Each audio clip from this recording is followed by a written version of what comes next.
and again takes Kenny Roberts.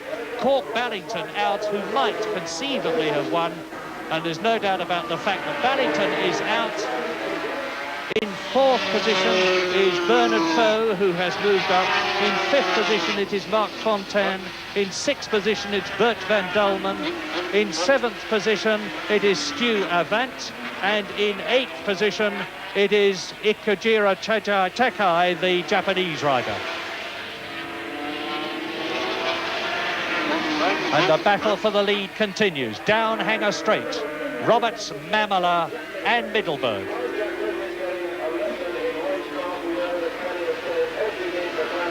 What is interesting there is that whereas Roberts can pull out of the slipstream of Mamela and pass him on braking, it doesn't appear that the same quite applies the reverse. It may be that the Yamaha has just a slight edge on top-end speed. Are you going to stick your neck out and make a forecast for the win, John? No, at the moment I think they're weighing each other up too well. I cannot believe that this is the true situation. I think that what they're doing is they're testing each other. They're seeing where they have a slight advantage, and that they will then choose a part in the race when they will try and make a break.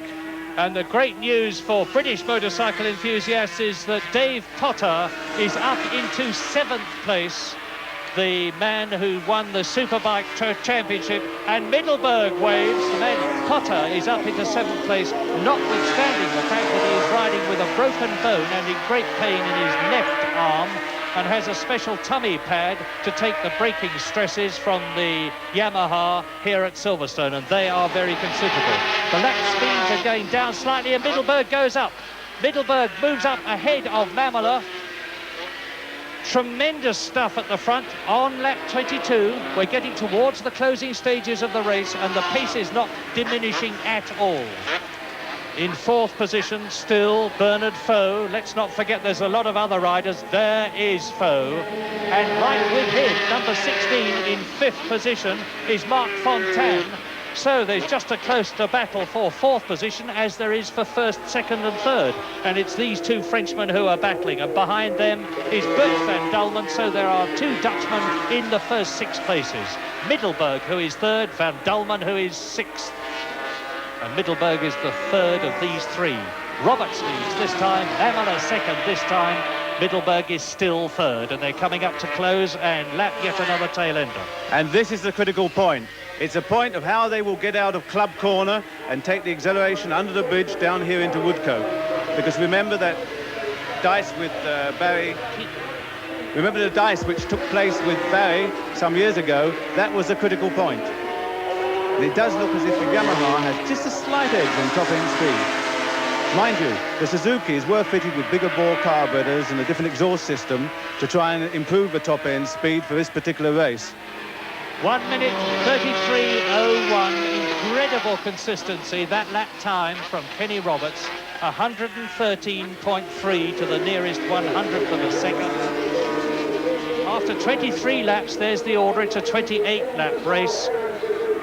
And it confirms that then Roberts lead Mamela and Middelburg, with Foe, Fontaine and Van Dulmen, the Dutchman, in 6th position. And Kenny Roberts has now got for this race a tremendous lead. It must be all of 3 machine lengths. Well, this is one of the problems which I hope doesn't affect the race, i.e. that they don't come up on a bunch of people to lap just at the very crucial point of those last few laps. This could make all the difference. But as much as these two know each other very well, the fly in the ointment again could be Middelburg. If he happens to put himself just in the wrong point on that last lap, it could upset all their calculations. Randy Mamela, who is in 2nd position, and again takes his hand off the clutch side of the handlebars and looks over his shoulder to see where Middelburg is. And he saw Middelburg as close to him as he saw Roberts when he looked back earlier on. Randy Mamela freely acknowledges that he learnt all his tricks and a lot of his skill from the man in front of him, Kenny Roberts, who took Mamela under his wing earlier on in his career and helped to sponsor him and helped teach him how to ride a motorcycle at speed, and how well he succeeded and how well Middelburg is riding. Well, one of the things here is that it's like the old saying, two's a company, three's certainly not. because that could be the problem. Well, freeze a crowd in this situation, and Jack Middleburg seems to be very anxious to break clear of them. I don't think he's going to do it, I really don't. But I take my hat off to him for the way he's riding, and he's riding on lap 25. At the end of this lap, in what has seemed to me the shortest British Grand Prix on record, and that's not because the race distance has been any shorter, it's because the race has been so terrific at the front. There are only 3 laps to go at the end of this one, and they're coming up to round Woodcote and cross the line and start lap 26 now.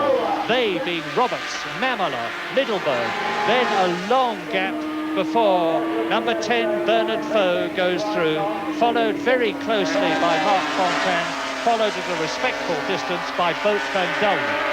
No change in the first 6.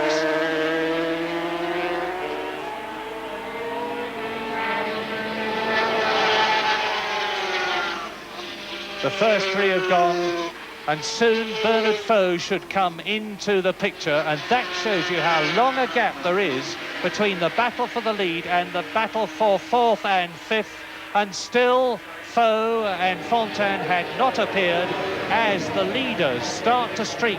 And again down the Hanger Straight, and again Mamola comes out of Chapel faster and goes down into Stowe Corner. The 3rd gear, 110 right-hander Dave Potter is now out of the race, and that's tragic. He was in 7th place and he's out of the race, so Potter joins the previous retirements who could have done well: Newbold, Ballington, Spencer, Crosby and Sheen. And still the race speed continues at a steady 133, 133.3 a lap. And as I have said before, that is a speed of some 113 miles an hour. Coming up now, underneath the bridge, completing lap 26 into lap 27 in this 28-lap race. And the order is Roberts, and now, for the first time that I can remember, Middleburg actually crosses the line in 2nd place. He's got ahead of Mamola. And am I seeing things, John, or is Mamola dropping back a bit? Well, at that point he did, but it may have been purely the effect of Middleburg having gone by. This can affect the aerodynamically and such like, but at this moment, the gap is in fact increasing. And Mamola comes up out of the bubble, the Perspex windscreen in front of him, sits up, increases the wind resistance, and now on lap 27 in this 28-lap race, it does start to look as though Mamola has got Christian Saron closing on him, and Christian Saron, of course, has been lapped. That's the man in blue in the Hanger Straight. And look at the way Middleburg's machine is wobbling under braking. He's really giving it everything he's got on lap 27. I certainly don't quite understand why this type of gap has been developed at this stage, unless Mamola is in some form of problem, or unless he has a lot of reserve. Well, oh no, he must be. He's in problem. Mamola must have a problem, because look, he's right out of the picture now. He's dropped back. The previous winner, the 1980 British Grand Prix winner, Randy Mamola, is going to be taken shortly by Christian Saron, the man who he lapped a lap or so ago. And so if Mamola could catch, and there he goes. So the race for Mamola is not run, because if he can still keep going, he can still finish in 3rd position. He's a long way ahead of Mark Fontaine. But now Middleburg leads for the first time in this race on lap 28, which is the last lap. This doughty Dutchman, 29-year-old Jack Middleburg, is leading the British Grand Prix on the last lap. And it is the 4th leader that we have had. We started off with Crosby leading. Then into the lead went Mamola. Roberts has led. And now Jack Middleburg is not only leading, but it looks as though he has been riding a tactical race, because he's making a breakaway and creating a real gap between himself and Kenny Roberts. It certainly looks this way, but on the other hand, here we've got Kenny coming up on braking again, but not quite doing it. This is Stowe Corner. There is only half a lap to go. From 3rd into 4th gear, from 4th into 5th, it's 150 miles an hour as they come up towards Club and slow down and brake and go down through the gearbox and up towards Abbey. And he's getting out of Club and getting past those 2 lappers is going to be the crucial point. This is going to be it. Middleburg must win this British Grand Prix if he just keeps going. Unless something happens with these tail-enders in front of him, and he's going past Franco Uncini, number 12, and Middleburg goes into Woodcote corner, and Roberts is closing right up on him. You can see for yourselves, it's just like 1979, and there's only going to be about 2 machine lengths in it. But a wonderful victory for Jack Middleburg, who has won the second Grand Prix in his career, and he couldn't have won the second Grand Prix in a better place. And Randy Mamela coasts across the line to finish in 3rd place. And there is Middleburg's Dutch sponsor, absolutely and understandably and totally justifiably beside himself with emotion. And Middleburg actually looking quite relaxed inside that helmet of his. And Lucanelli is right down out of the points as Jack Middleburg, helmet off. He must be feeling absolutely on top of the world, does his victory lap at Silverstone. The Marlborough British Grand Prix of 1981, won totally against expectations by number 11, 29-year-old Jack Middleburg, from Kenny Roberts, the reigning world champion, in 2nd place, who said he was going to ride for a win and who just failed to make it. 3rd on the Suzuki, Randy Mamela. 4th position, Bernard Foe, the Frenchman. In 5th position, Marc Fontaine on a Yamaha. 6th, Bert van Dulmen on another Yamaha.